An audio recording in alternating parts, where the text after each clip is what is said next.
Welcome to Built to Work, the podcast that gets its hands dirty, dives into the grit, and uncovers the heart of what makes the blue-collar world tick. I'm Colin, your host, and I'm sitting down with the people who keep our world running. From those tackling the tough jobs no one else dares to do, to the HR professionals working overtime to find the labor force we desperately need. Whether you're in the trenches or behind the scenes, this podcast is for anyone who values hard work, determination, and stories that build the backbone of our workforce. So grab your gloves, your coffee, or your clipboard. It's time to get to work. I am super excited to be here. I'm here with Abhijay, Goenka, Brett, Ekart. Thank you guys so much for hanging out with me. Absolutely. Yeah, our pleasure. All right. So one thing that I want us to focus on right now is this hour was sponsored by the Young Execs Council. And as we may not all look at, but we are in that young exec time frame right now. And I want to talk about how there's been the next generation stepping up, right? And I think that's something that really gets overlooked when we're talking about, hey, leadership in companies, what's it look like to come up, take those next steps, stuff like that. But I want to start by getting a little bit of background on you guys so that you can share with everybody on what you guys do in your companies, kind of your history. You guys have a lot of family history in the businesses. So, Abhijay, talk about your company and what you do. Yeah, absolutely. First off, thanks for having me on. My company is Steelboro International. It's a family business. My father started it back in 1978, and even before that, my grandfather ran stainless steel mills in India. So we do have some couple generations in the scrap industry. Okay. Myself, I started about 10 years back, but what we do is we are buyers to the export markets. We supply factories, mills, processors across Asia, across Europe, and we can get more into it, but it's been an entire journey, joining the family business, learning under my dad, and then trying to grow it and take it to the next step. Yeah, and where are you in terms of like leadership and ownership within the company? Yeah, so I'm both me and my father. My father's still in the business. Both me and him jointly lead the business. We jointly own the company. He's got his spheres of influence, I got my spheres, but we very much are, let's say I'm the one trying to grow the business, he's the one making sure I don't screw it up. Yeah, it's good to have that wisdom around, right? So we don't make those mistakes. So, all right, Brett, talk about your history, your family history in the business, and kind of what your role is now.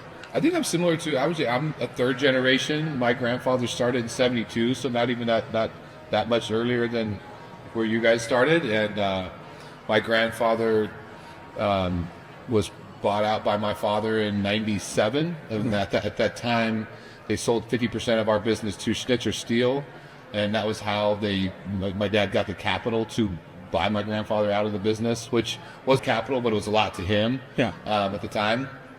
And so I came into business in 04 after I graduated with my undergraduate degree, and so then I started working full-time in 04, and in 2016 is when I bought my father and mother out of the business and Schnitzer at the same time. So back to 100% family owned, and at that time it's the same. I had a core group of individuals, one of them being Nick Snyder, who's standing right there, that were with me from the very start, on my journey, in different stages.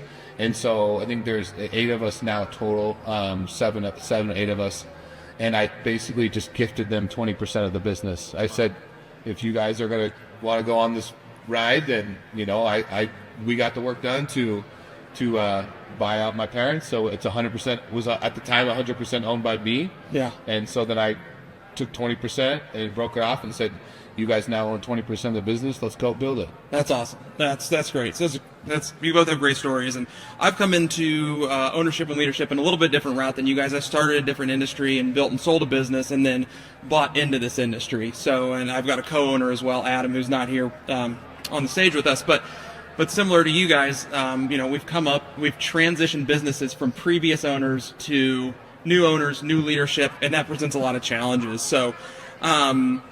So we've talked about a little bit about your history. You guys both grew up in the industry. Abhijay a little bit more with the trading side of things. Brett, you've been in the yard.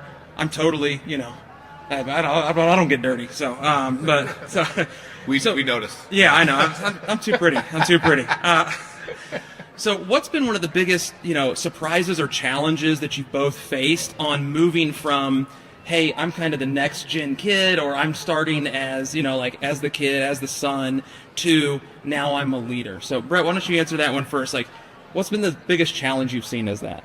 I think the biggest challenge with anything was identifying like good people, right? And once you identify them, how can you keep them? Yeah. And that was part of like when I went through the phasing out my parents out of the business. I knew that I wasn't gonna be able to do it alone. Mm-hmm. So I wanted to take my core group of guys and say, okay, like, let's go. But I think that the biggest challenge is identifying those people and then finding a way to keep them. I'm grateful. I was lucky in the fact that I was able to do to set the structure up the way I did. Mm-hmm. Not everybody can do that, right? Because they still have families, aunts, uncles, brothers, sisters in the business. It wasn't just, I have one sister, she's a school teacher, so she was never involved in the business. So I kind of had a little more freedom to build that. But I recognize that not everybody has that. So I look at that as it's probably the biggest when you're transitioning from a generation. Because I remember going through with my dad, and I ended up letting go, firing his cousin, right? And it was like one of the last family members in the business, and it was he goes, now there was nobody left here that he had hired, right? Everybody that is in that business today, in our business is 250-ish employees, who's hired by either me or my guy that I put in on the HR side, Tom Neal.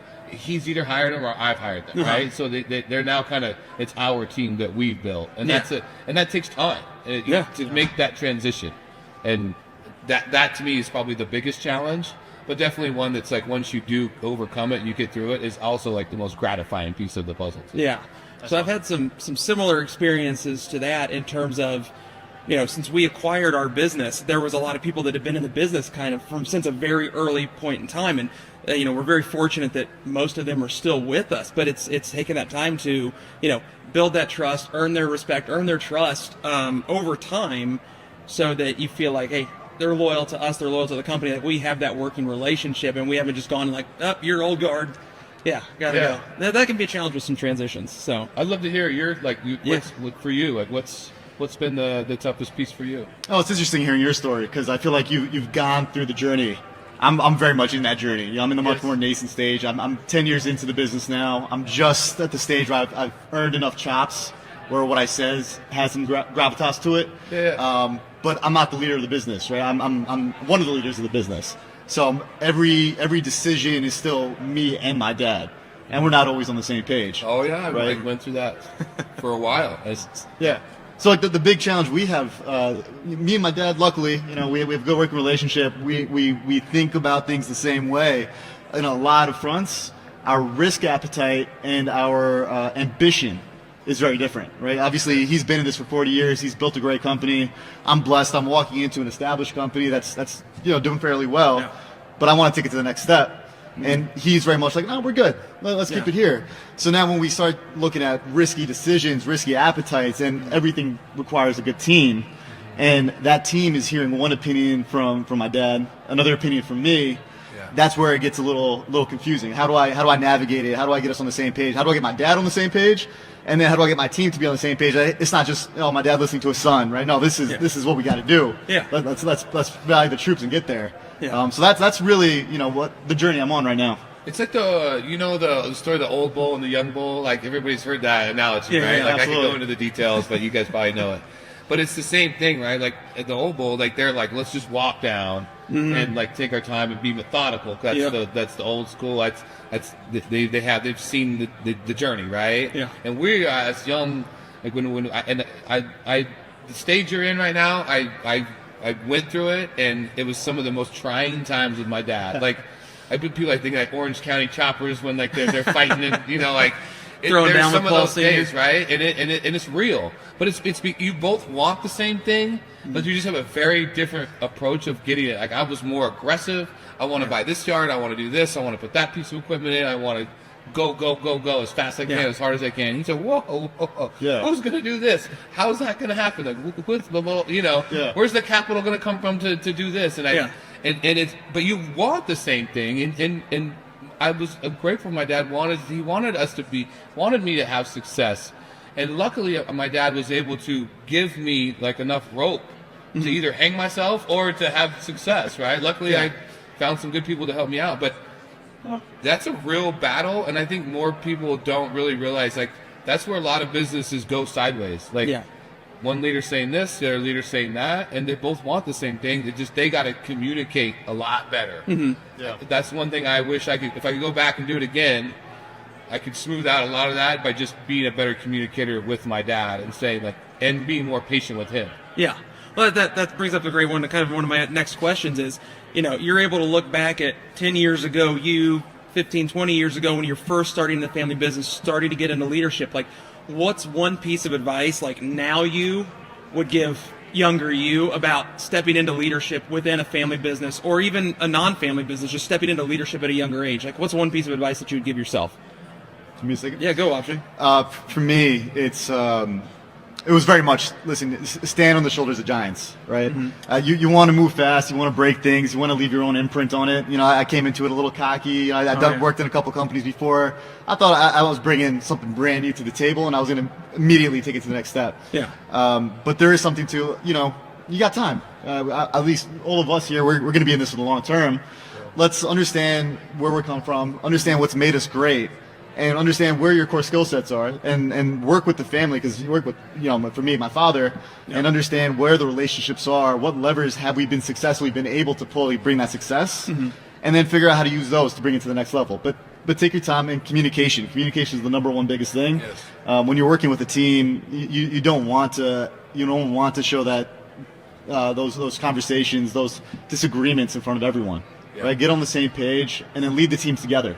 Everyone's, like you said, everyone's got the same goal. Establishing how to communicate properly, establishing the structure, and then running with it. Very early on, that was the biggest thing. Now I'm trying to get rid of all those structures and try to move a little quicker. No, absolutely. Yeah. Brett, what would you tell younger you? I would give my dad more grace. I would give him more. I would have gave him a little bit more time. Like, when I think about it, like, my dad was a young dad, and my parents got married when they were 17 and 18 years old. Wow. Right? They grew up across the street from each other, and they're still married to this day. Great marriage, like, everything is, and I'm super grateful for them. But when he worked for my grandfather his whole life, and then he didn't become the quote unquote boss, right, until 1997, right, where it was his show to run it the way he wanted to. And so I came along 7 years later, in 2004, and I'm like, all right, let's go. It's my show. He's like, no, I've been working my ass off for this long. I just got here, bud. 7 years seems like a long time when you're young, but as you get older, 7 years, 7 years isn't, it's not as long, you know what I mean? It goes quick, right? Yeah. And so I think knowing that, I would have been more patient with him, and how I communicated with him, how I wanted to do things. And luckily he was allowed me to do what I wanted to do for the most part. But I would say I could have made it a lot easier on him than I did, right? Yeah. And my dad and I, he was the best man at my wedding. Okay. We have a great relationship. But now without our own trials and tribulations. If I ever need something or wanted something or wanted someone to talk to, he's probably the first guy I would call. But that didn't come easily, right? Yeah. I could have been more patient with him. Okay. No, that's great. I joke around that from 9 to 6, my dad hates me. We are not friends. And then at 6:01, we're good. We're buddies again. But until then, it's not going well. 6:01 Eastern or 6:01? Depends on the day. Yeah. You guys are dealing internationally. That's 6:01. Yeah. Okay. Yeah. So as we look forwards, as leaders, as younger leaders, this multi-generational businesses, the scrap industry has been around for a long time. There's a lot of long-standing traditions. Things are also changing pretty rapidly right now, especially in the last 10 to 20 years. So how are you guys balancing your desire for change within the business while respecting what came before you and the way that the businesses have been run? How have you managed to thread that needle? Because that can be kind of challenging sometimes with like with your dads. You go through and you change something and they're like, I did all this work and you just undid it in a week. So how do you guys balance that? How have you crossed that bridge? I look at it as like a castle, right? Like you do make additions onto it, right? So I'm not trying to take away anything that is in place. I'm just trying to add on to what was already there, right?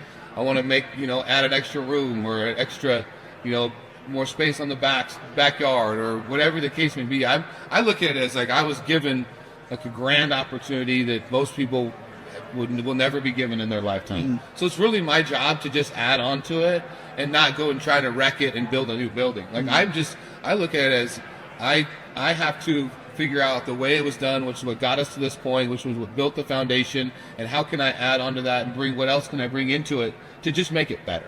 Like not eliminate anything, just what can I do to make it better? And I think it's more people, it's diversification for us, it's a lot of things like that. It's not being afraid to pivot or evolve, and not being afraid to cut bait on something. I think a lot of people will drag something along because that's the way it was done, or that's how it should be done, or that's what kind of helped get it there. And I say, like, that's fine, but like, and you don't have to keep building on that addition. You can stop and go over here. Like, it's I look at it as, don't be afraid to change. Like, the times change, moods change, people change. Like, your business should change too. Yeah. So you feel like you've done a pretty good job of not wrecking the castle and messaging that when there has been change to the previous generation. Hey, you guys did this, and here's why we're switching in a way that doesn't just totally upset them or stress or ruin those relationships. Yeah, I'm just adding on to where you guys were either trying to go or where you were, and I'm trying to make it better. Okay, awesome. All right, what about you? Yeah, I mean, I think a lot about it's the classic immigrant story, right? When my dad started this business, he came to the country, didn't know anyone. Yeah. I was riding around on a bus with a map, circling yards that he wanted to visit, and to see where he's gone today. Now, when we start talking about change, I have this opinion. 2026 is a crazy year with AI, with all the technology coming out. Yeah. I have this belief that if I'm operating this business the same way in 2027 as I was in 2025, I've missed the boat. I messed up. So change is very top of mind and very important. Yeah. But the question is, how do you change? I'm looking to introduce tools, new mindsets, new protocols that strengthen what has made us successful, not replace what has made us successful. So we're in a trading business, right? We're calling people, we're emailing people, we're shaking hands all day. But the people that we do business with, they do it because they trust us, they know us, we built that relationship.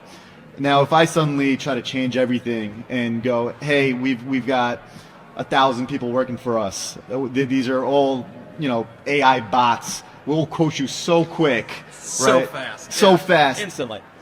That's not what they want, right? They want a relationship. They want a relationship. They don't know, hey, when I sell you this load, who am I dealing with? Is that someone who's got my back?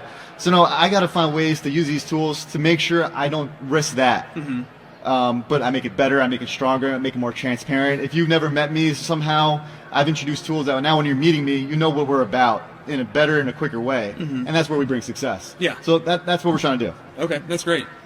Yeah, there can be some interesting struggles with some of those changes and changing women before you. And we've had some of those struggles as well. Now, the old owners transitioned out of our business, but still with some of our legacy employees, like we came in and it's like, okay, here's the castle that's been built, but we're going to add on a room. We're going to change a system or change a process here to help make us more efficient and help the business grow. And then working to get buy-in from the team, right? And that comes back to communication. How are you messaging that I don't want to destroy the company. We're trying to look ahead and make some of those steps. So, do you guys feel like you had any generational expectations put on you that you guys had to fight when you were coming up in the business? I know. I know for myself, we deal a lot with the Asian markets, and my father is dealing with people that have been in this industry for 40 years. They don't want to deal with this young, in their eyes, this Americanized kid who, there's an entire reputation assigned to, oh, he's born in America, he's raised in America. He doesn't have for us the Indian culture that is what they trust. And it takes a while to build that relationship and to build that trust. And listen, I say it very openly, I am blessed, I am lucky. I'm walking into a business where I was handed the keys, right? I could have very easily just been an idiot, and I still would have been handed these keys, right? I'm spoiled in that front, Yeah. but I view it very differently. I view it as I got to make sure I deserve this. I got to make sure I honor this. And because of that, I have to work very, very hard. And my big thing is I want to make sure no one ever questions my effort level. Okay. Right? I want to be the first one in. I want to be the last one out. I want to know if someone asks me a question within the business, someone who's been in the business for 40 years in my company, I should still know more than they do. Yeah. And I got to put in the effort to do that. Okay. No, it sounds like you are rising to the level of those expectations or trying to exceed them. I hope so. Yeah, that's great. I mean, that's what we're all trying to do here. So, what about you, Brett? I think all like true entrepreneurs, they have high levels of expectations for themselves. So it's like it's hard for me to believe that there's anybody that has a higher level of expectation for my success than me. Like that's just the way it is. Like I expect a lot from myself, so I can't imagine there's somebody else out there that expects more than I expect, right? Yeah. And luckily, like with my dad, he never expected me to do anything, just not go to jail, you know. And sometimes that was kind of right? There's a near miss a few times. Yeah, exactly. But and so like I've kind of taken that and just said, you know, like because I think he could see it in me that I had a high level of like expectation for myself, and he didn't want to put any more pressure. So the only thing I can do is take the lesson that he gave me and do the same thing with my kids. I have two sons. I have a 16-year-old and a 12-year-old, and because people ask me all the time, they're like, well, are you going to have your kids come in the business? And I was like, I honestly, like, I don't really care because I don't want them to think like I expect them to be a part of it, right? I'm doing it because I love it. Like, I knew what I was going to do my entire life. Since I was a little kid, I always knew where I was going to work. The reason I went to college is because I wanted to play sports. Like, I didn't go there to become a better scrap buyer. Like I played sports and I just happened to get an education while I was there, right? Which worked out good for me, right? Yeah. But like, because I always knew where I was going to go. I always knew what I was going to do, and I think my dad could see that in me that I loved it. So there was like he probably didn't really have to feel like he expected me to do it, right? So all I can do is the same thing for my kids, and if they decide they don't want to be a part of it, I'm fine with that. Like I can sell the business just as easy as. You know, it's going to be a lot easier to sell it than it was to build it. Yeah, absolutely. Like, I know that, right? Yeah. So, like, that being said, like, I don't expect them, you know, but I get that from my dad because he never did expect it. Oh, that's great. That's nice that you had that freedom, that you didn't feel like you had to perform, and it was there if you wanted it. Yeah. He's like, whenever you're ready to come to work, like, show up. Yeah. Just make sure, like, he did, the one thing he did say, he's like, if I remember this, like, I graduated on Saturday. And my parents came up to the graduation from college, and I go, okay. And I was, you know, we had been partying the whole night before. I mean, I probably was still hungover. And I was like, all right, when are you ready for me to come to work? And he goes, Monday's fine. And I was like, oh, okay. He goes, like, run the trailer. We take all your crap. We'll go home. I was like, all right. He goes, you got enough school. Like, get back to work. Let's go. If you want to go to work, now's the time. Yeah. And he goes, and then I remember, like, on the way home, he goes, okay, just so you know, like, nobody here is going to respect you or listen to you unless you're the first guy to pop the gates at 6 and the guy that closes the gates at 5:30. And he goes, if you want anybody to listen to you or respect you, that's the only way. And so that, I guess there is some expectations built into that, but that was the only thing. Like, pop the gates at 6, close them at 5:30. People will listen to you. They see you there working every day. And were you there doing it? I had to be. Yeah. Somebody had to get the gates, and I wanted the keys. I wanted to run the show, right? And so the only way to do that is to prove that you deserve it. Like, and how do you do it? How do you prove it? Get your ass there, open the gates, and let's go. Yeah, that 100% resonates with me, man. If you want. People who are running a business and really want to grow, no one's got higher expectations for yourself. Every single day you come and you're like, what am I going to do today to take it to the next level, to push myself? And you don't rely on other people to have those expectations on yourself. Yeah. You do it yourself. You bring it to the table. Because if you do, that's why third generation business is like, what is it, like 12% actually make it? That's right. Right? It feels like they all fail. It's such a low percentage. I was going to pull up the stat. But like second generation is like 50%. Third generation is crazy low. And it is like in the teens or lower, right? Yeah. That actually make it. It's because either the parents expected more than the individual they were trying to get to run the business, or or they just didn't want it and they didn't care enough to set their level of expectations high enough to go run it and create some success, you know, create some wins for themselves, not just live off somebody else's wins. And I never want to be that, just like you. I mean, I'm grateful for the opportunity, but I'm not trying to live off somebody else's wins. 100%. Like I want my own championship rings, right? Like you don't want to coast on somebody else's. No. Yeah. No, Absolutely. So with I kind of want to shift gears a little bit as we kind of look at the operations moving forwards and some of the challenges and I felt like this was true with our company, and I'll be interested to hear your guys' opinion. Is that we bought this company? It was great. It was operating, but I felt like we really took it on a transition journey from snail mail to email. Have you guys had some of those similarities implementing new technologies or updating, and what has that transition been like within your guys' business? Yeah, I mean, my dad still uses AOL.com. Okay. So you got a CD that he's got to put in. 100%. No, so it's when it comes to technology, like I said before, 2025, 2026, 2027, each year should be different, and we're working very hard to modernize our tech stack, modernize how we're operating, and the goal really is we talked about this yesterday is setting up systems, right? Yeah. The goal is. A business is well run when you got repeatable processes, when everything is running in a structure, in a flow, and that's something that can be replicated time and time again, and you can grow it. Yeah. And that's something we're really working hard to do, because historically, the way that my father grew the business is, hey, people want to do business with Andy Goenka.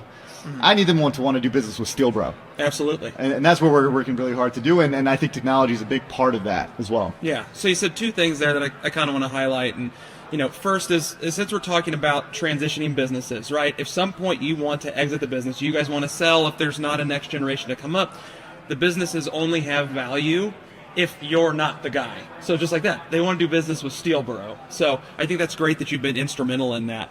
And you have that vision. You can't do it today, but can you do it in 20 or 30 years?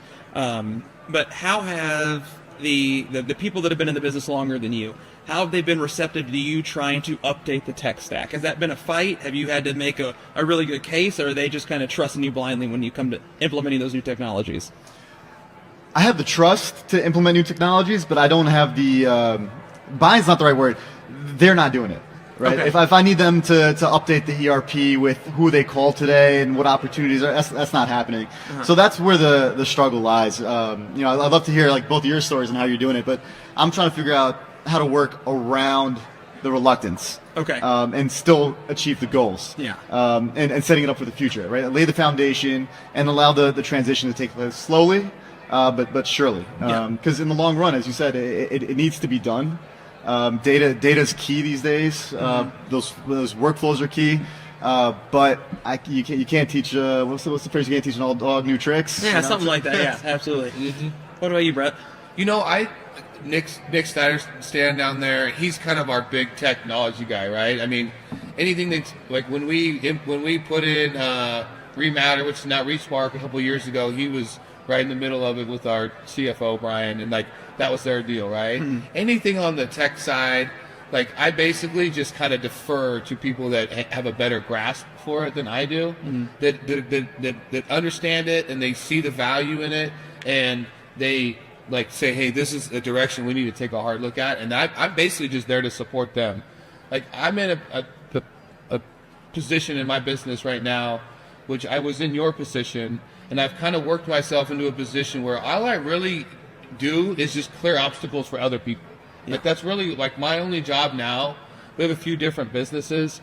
I spend 80-90% of my time just like, what do you need to be successful, right? So like implementing technology, like guys like Nick or Brian Ferguson, our CFO, who's basically rebuilt our whole financial dashboard through Anthropic, right? Nice. It's awesome, right? Yeah. I mean, I can go through and look at, to our dispatch, where we dispatch through AI to where the pricing is, the miles driven, everything's by truck, and we know like we can basically calculate in the backhaul, and we can financially project every load down to the dollar, like where the best place to go is with that load, depending on a yard by yard basis, right? Okay. Wow. And it's done just like that, right? But the reason that happened, it wasn't because of me. It was because I allow people that I said, what do you need to have the tools to be successful, right? Yeah. So you'll get there. Like that's where you're going. Like you're going to be in that position.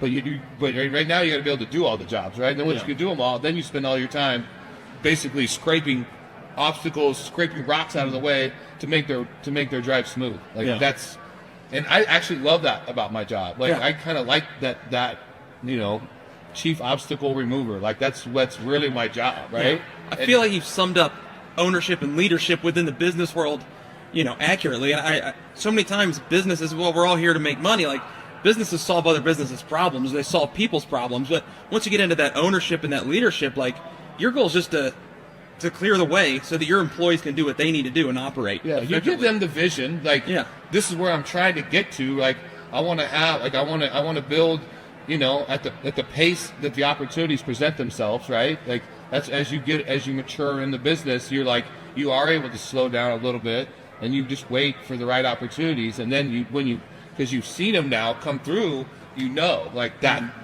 attack that one, right? Like that one's worth attacking. Yeah. And then you say, okay, we want to go here with the business. We need to get that done.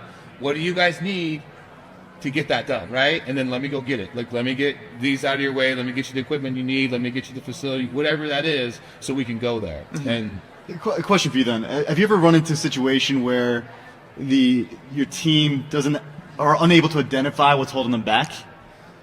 So to clear that obstacle, you need a way to clearly identify this is the obstacle. Sometimes I've found, and I'd love to hear your experience, where they don't actually identify what is the obstacle. Yeah, I think it's a cumulative effort. Like everybody's like looking at it from different angle, right? And like when we built that ownership group in our business, like one of them is the CFO, the other guy's in charge of the commercial business, the other guy's like Nick, who basically does a lot of our purchasing and marketing. And so there's different roles. Like one of them's our HR and insurance, like on the development side. So it's like, so everybody's coming at it from a different angle. So like maybe I can't identify it, maybe that other person can't identify it, because part of that is like having tough conversations with people. Like, you're sucking at this. Like, your communication with these people sucks.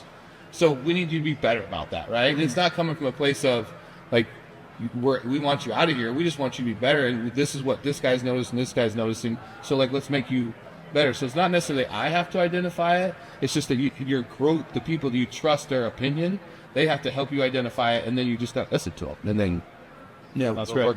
No, I would answer that.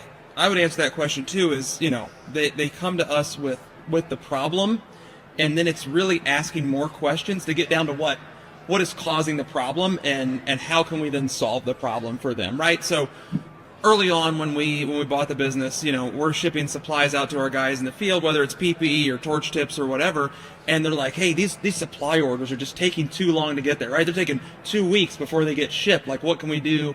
And they're just saying, hey, here's my complaint, right? And it's like, okay, what's the solution, right? And they're like, I don't know, I just need this problem fixed. So then it's like, okay, I hear what the problem is, but we then have to take a step back and say, okay, what's the system we can put in place? And I'm big on systems to help speed that up. And we went from like a 2-week to a 2-day time frame just by implementing systems that then communicate with everybody. So is it, to your question, just so I can, so are you saying like you're having a hard time identifying it? You're having a hard time allowing them to identify what the obstacles are. Are you able to see it? Or yeah, I mean, more the latter, right? To them what? As your team grows, you have a lot of different workflows, a lot of different processes, and oftentimes as the owner, as leader, you're up here, and a lot of those workflows are at the ground level, and you don't know what you don't know, right? Yeah. So identifying that, hey, there's actually a roadblock here that it might be an easy fix.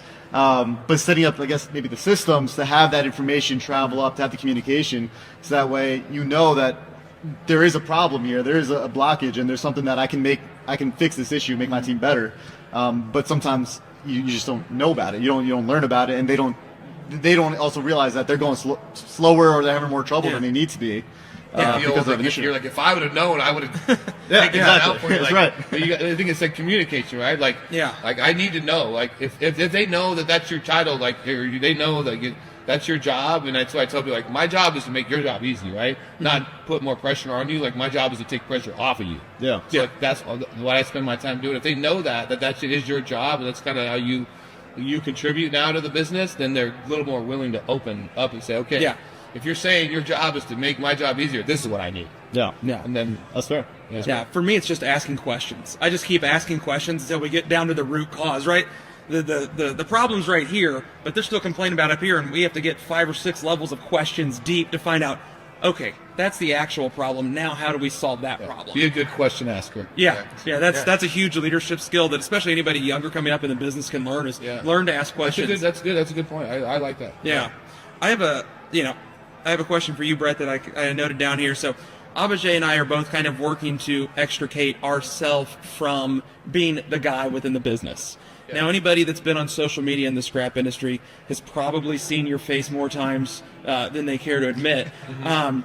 Are you concerned, as the business will transition at some point, that you are too much the guy and that the business is Brett, or that Brett is part of the, how do you differentiate that so that at some point, if you do transition it to your children or you do look to sell it, that you're just the guy and that it might not be the same without you? I think the reality of our business is the only decisions I'm really, like, I'm making the big decisions, right? The big piles of shit end up on my desk, right? The big fires that got to be put out. But the day-to-day decision, like, I've really peeled myself out of the day-to-day decision making. But the only thing that I do that I think that, and it's important, is I sell all the scrap still, right? I sell all the ferrous, I sell all the non-ferrous, right? And that's more just because I like it. I like the relationships. Like, back to your point, like, why you don't want just AI bots or just quoting. Like, it's more than just the quote, right? The quote's important, the pricing's important, but also I think a lot of people still in this industry, like, we're trading real dollars, big dollars on a daily basis, right? And so that relationship is important, and I've come over the years to really value that part of it. So the only reason I haven't given that up is because I don't want to. Like, I've given up plenty of shit I don't like doing. Like, I'm happy to pass that off, right? Yeah. But the one thing that I do, which is a vital part of our business, but I don't think it makes our business, is the selling of the material. Because I could hire somebody to come in and say, okay, you sell all the ferrous and non-ferrous. Like, would they do as good of a job as me? They'd probably do better. Because they'd probably they'd probably make more money than I make, because I probably give up sometimes for the relationship, right? But they'd probably be better at it than I am. So I still do it, and because I like it. But I don't worry about that, because the rest of the decision making is done by other people in my business. Like, it's so you don't feel like you are, because a lot of times you see the businesses and like, oh, well, the business has a name, but it's really this guy is the business. So you feel like you've got enough of a good team systems surrounding and processes, you. and facilities and equipment. Like, in our industry. Like, and I don't pretend to know a lot about the brokerage side. I think it's a fascinating business to me. A lot of people have approached me a lot about trying to go down that path. It's just never been. I'm more of an operations guy. It's just how I cut my teeth and what I like.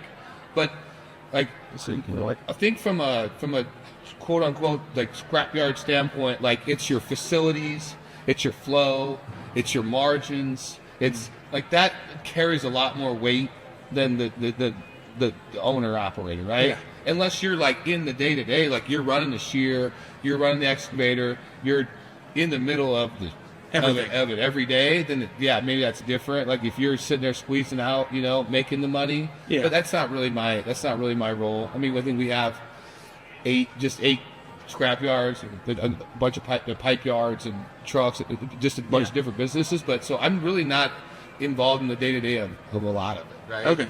Gotcha. But for that reason, like, if my kids want a part of it, great. Like, here's a few different avenues you can go down, right? If you don't, great, that's fine. Like, here's the systems and processes to help you succeed without me. The next guy like you that comes along that's looking to do something different and wants to buy a business, I'll be like, hey, you want some yards in Oregon and Idaho? I know a guy. Yeah, come on. All right, I got kind of one more question for you guys, and that is, what's one thing that the broader scrap recycled materials industry can do to support the next generation of leaders that's coming up, right? Whether that's supporting us because we're not, 60 or 70, or we're looking at the guy that's 25 years old and is really motivated. What's one thing you guys think that the industry as a whole can do to support them? Go ahead. So, I mean, ReMa does a great job of this, but there's a number of different areas where I think young people in this industry can use support. First off, when you're new to this industry, first time at this convention, trying to meet people is a challenge, and we've done a great job of, we have those events where, hey, come here, we have a quick networking session, you'll get to meet your first 2 or 3 people, and that'll cascade. So that's kind of been identified. The recognition, the knowledge of who are the players, and getting to know everyone.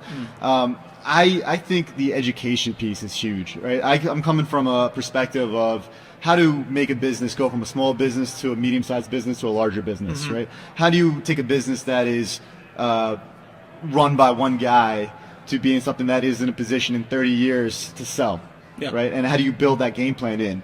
And I think that's where the industry, a lot of people have done it, right? We're not inventing something new, really, right? Where we might be finding new ways to do it, but everyone's trying to do a very similar thing. And that knowledge of, hey, maybe some of your processes, some of your accounting, how you structure your finances, there are more efficient, better ways to do it, right? The ways you market your material, you sell your material. I guess for us, we act as a bank, right? Yeah. So even the KPIs you have that you allow when you talk to banks, when you talk to investors, which, listen, that might be 30 years down the line, but there is a playbook to get there. Yeah. And that education of what is that playbook and why is that playbook even important is key. Because it's very easy to just do the same thing you've always been doing. It's very easy to do the same thing that people have done in the past. But there are some companies in this industry that have separated themselves. And they do certain things really, really well.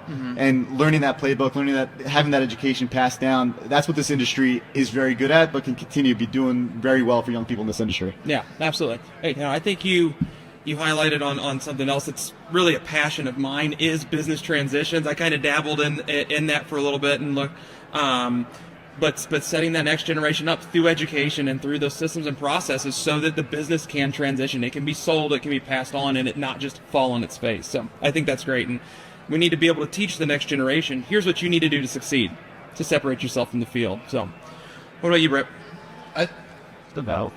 John Sacco got me to do my first podcast, right? And I went on his podcast, and so then I was like, oh, it's okay. Like, I'm willing to do it. So then Nick Snyder and I started our Scrap Life podcast, and from there, like, it really, like, one of the reasons why I do it is it helps promote our business. Like, I make no bones about that, but also because I also feel like I'm also like imparting. I'm giving like free advice, lessons, talking to people like, this is the transition that I went through. This is how I avoided that obstacle.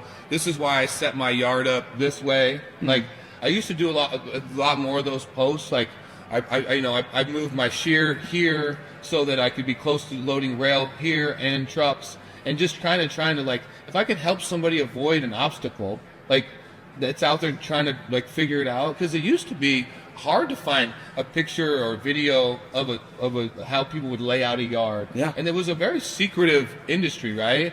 I think I was one of the first people to post online, like, I just sold this load of non-ferrous to this company. Like, people would be very guarded about who they even sold their scrap to. We're all selling the same people. Like, it's not a secret. Like, but it was very, like, everything was kept very secretive, and I was finally like, I'm just tired of all the secrets. Like, here, like, this is how I do it. If you can come to my hometown and beat me at what I do and be better than me, you deserve to win. Like, that's the way I look at it, right? So if I take that and I just say, here's how I do, here's how I operate, here's how I chop wire, here's how I process my scrap. I'm not saying it's the right or the best. I'm just saying, like, that's what's worked for me and for our setup. Yeah. Like, if we can communicate that and we just be a little less guarded for the next generation, look to the guy, like, I was thinking about me when I was 22 trying to figure stuff out, like, how can I make stuff better? I wish somebody would have did that for me. So I just got to kind of keep that in mind, like, what would I have wanted to know if I was 22 trying to transition with, like, that's why I agreed to do this, right? Because I feel like I can impart some wisdom on some kid that's fighting it out with his dad right now to get ahead. Yeah. And I'm like, hey, just know your dad has your best interest in mind, like, believe that, and pump the brakes a little bit, right? Yeah. Like, just little things like that. And I think we just got to communicate that better, which I think you guys do a good job of that. And the more we do that, I think the more we can help the next generation and get them involved in the industry and want them to be a part of it. Like my kids are like, they don't give a shit about scrap metal. They care about Nike shoes and playing basketball. Like that's what they care about. But they're 16 and they're 12. Like they didn't grow up in the scrapyard like I did, throwing rocks through windows, trying to break out windows in cars like they were gonna be crushed, right? Like they didn't. It's just a different world, right? Yeah. So maybe they won't fall in love with it like I did. But if they ever did, I at least want them to know, like, if I died tomorrow, I got them set up pretty good to, like, with some good information that they should be able to kind of at least take the ball and run with it for a little bit. Yeah. I love that the theme from both of you was education and sharing of knowledge and all of this. That's great. I mean, that's the biggest takeaway we can have right here is, like, to help the next generation, we need to share information. We need to pass that on. So I got 3 quick rapid fire questions from you guys. Quick answers. I'll go with the first one here. So, what is one trait that every next generation owner or operator needs to have? We talked about it, ambition. You got to expect a lot of yourself and fight for that ambition. Yeah. Okay. Yeah, you got to be willing to put the work in. Like, okay. If you don't put the work in, I guarantee you, and I tell this to my kids playing sports, like, somebody's out there working harder than you right Always. now, and I'm at whatever, right? So if you're not willing to do that, then you can't get mad when somebody passes. Yeah. That's just and whether that's in business or in life, like if you're not willing to outwork the next guy, like, and I'm not saying harder, I'm saying harder and smarter and all the things, like, yeah. If you're not willing to do it, then you can't be upset when somebody does it better than you or takes your place. No, you got to use all those ways. All right, what is one book, podcast, or person that's influenced your leadership the most? Amazing. You know, I just read this globalization book, and I've been sending it to people, and it's just super interesting lately that I've read. That I think it was written in 2022, but it kind of talks about a lot of, like, the macroeconomic things that are going on right now. But I've been really enjoying. I'm reading the book Comfort Crisis right now. Oh, that's a great book, and it's a heater. Like, man, I've got it in my backpack for the plane ride home tonight. But I was like, man, this is fire. Like, I wish I would have read this 10 years ago, but it's called The Comfort Crisis, and it's so far so good. Highly recommend it. Yeah, it's a great one. What about you? I'm blanking on the name of the book, but I think it's What Got You Here Won't Get You There. Okay. And it's the entire idea of that, success, what brings success changes as you grow. Mm-hmm. And being always cognizant that, listen, working hard, which we talk about, working hard might get you to level 1, but then maybe starting to work a little bit more intelligent will get you to level 2. That book is very specific about different strategies, but it analyzed a bunch of different companies and just showing how very few companies go from, mid-size to like Fortune 500. Like a Good to Great? Yeah, absolutely. I think it's actually exactly that book. Yeah. That's weird. It's like I've read it before. I know this. Yeah. And in terms of that education and pushing that on, I mean, if you're coming up, read every book, listen to every podcast you can. Get an Audible account when you're driving or riding on your bike or exercising or whatever. Like, just be reading and learning all the time, because, I mean, that has helped me immensely in my business acumen and understanding what we're doing out here. So, well, guys, that's all I have for you guys. I appreciate you both so very much, and hopefully we have shared some information for the next generation leaders and the current leaders as they look at the generation behind them on how they can make these transitions successful and how they can support the next generation. So, thank you, sir. All right, thank you guys. Thanks for having us.